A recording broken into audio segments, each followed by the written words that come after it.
তোমাকে কোথায় যেন দেখেছি, তাই না?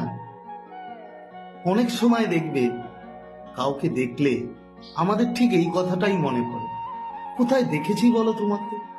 তোমাকে খুব চেনা চেনা লাগছে, তাই না বন্ধুরা? কিন্তু কেন কেন এমন লাগে আমাদের? তার কারণ কি জানো? তার কারণ আর কিছুই না, আমাদের যে ভাইব্রেশন আর যে মানুষটার দিকে তাকিয়ে তুমি এই কথাটা বলছো সেই মানুষটার ভাইব্রেশন দুটো অনেকটাই ম্যাচ করে। এবং যখন ম্যাচ করা মানেই তোমার মনে হয় যে তুমি হয়তো কখনো তাকে দেখেছো কিংবা কখনো তার সাথে কথা বলেছো, খুব চেনা চেনা লাগে।